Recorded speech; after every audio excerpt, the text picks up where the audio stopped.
नमस्कार दर्शकों, जय श्री राधे राधे। आपका स्वागत है। दर्शकों, क्या आपको पता है गौ माता ने सभी स्त्रियों को ऐसा कौन सा श्राप दिया था जिसके कारण से आज तक समस्त नारी जाति वो श्राप भोग रहा है। गौ माता का एक ऐसा श्राप जिसे टाला नहीं जा सका। मित्रों, वह श्राप कौन सा था, जानने के लिए इस वीडियो को पूरा जरूर देखिए। नमस्कार दर्शकों, स्वागत है आप सभी का हमारे वीडियो में। शुरू करने से पहले चैनल को सब्सक्राइब जरूर कर लेना। तो चलिए जानते हैं गौ माता ने सभी स्त्रियों को ऐसा कौन सा श्राप दिया था। एक समय की बात है, आपको बता दें, जब भगवान एक बार शिव और पार्वती समुद्र के किनारे विहार करने गए तो शिवजी के मन में शरारत करने की सूझी।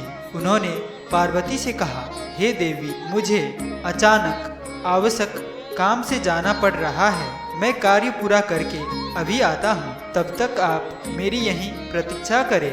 दरअसल शिव माता पार्वती को परेशान करना चाहते थे। शिवजी की बात मानकर देवी पार्वती अकेले ही तट पर बैठकर उनकी प्रतीक्षा करने लगी। इसी तरह शाम हो गई और उस दिन तीज की तिथि थी। जब रात तक शिवजी ना लौटे तो माता पार्वती ने तट पर ही रेत की शिवलिंग का निर्माण किया और आसपास उपलब्ध पूजन सामग्री से रात भर शिवजी का निर्जला निराहार व्रत संपूर्ण किया। शिवजी सूक्ष्म रूप में वहीं उपस्थित थे और हर गतिविधि के साक्षी थे। सुबह होने पर पार्वती ने समुद्र के रेत की शिवलिंग और पूजन सामग्री का विसर्जन कर दिया। इसके थोड़ी ही देर बाद शिवजी प्रकट हो गए और बोलने लगे कि देवी पार्वती, आपने कल तीज की तिथि पर मेरी पूजा नहीं की। पार्वती जी ने कहा कि मैंने पूजा की है और अभी सामग्री विसर्जित की है। शिवजी अभी भी पार्वती के साथ और ठिठोली करना चाहते थे। उन्होंने कहा कि पार्वती, मुझे तो पूजा का कोई चिन्ह नहीं दिखाई दे रहा है। अगर आपने पूजा की है तो प्रमाण दीजिए।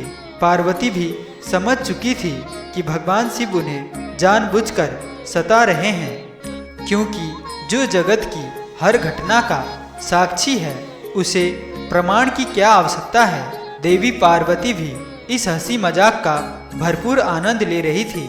शिवजी की बात सुनकर माता पार्वती ने आसपास देखा। उन्हें एक गाय खड़ी दिखाई दी। उन्होंने शिवजी से कहा कि ये गाय मेरी साक्षी है। जब मैं पूजा कर रही थी तो ये गाय यहाँ उपस्थित थी। शिवजी ने गाय से पूछा कि क्या पार्वती ने पूजा की है। गाय ने ना में सिर हिला दिया। शिवजी ने कहा, पार्वती, आप असत्य कह रही है। गाय ने अपनी गवाही नहीं दी। शिवजी के सामने स्वयं का अकारण झूठा साबित होना पार्वती सहन नहीं कर पाई और क्रोध में आकर उन्होंने उसी वक्त गाय को श्राप दे दिया। माता पार्वती ने श्राप देते हुए कहा कि तू दिव्य जन्मा है, तू जगत कल्याण के लिए प्रकट हुई है, इसीलिए जनहित के लिए तेरे गुण यथावत रहेंगे। किंतु जिस मुंह से तूने झूठ गवाही दी है उसे दंड भुगतना होगा।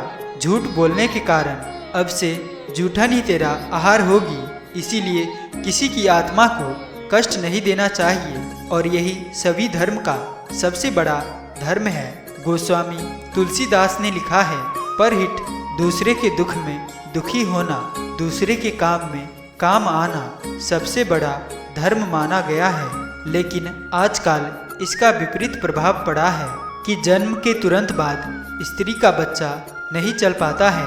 एक स्त्री की गलती से समस्त मानव जाति की महिलाओं को श्राप का खामियाजा आज भी भुगतना पड़ रहा है। दर्शकों, जय श्री राधे राधे। धन्यवाद।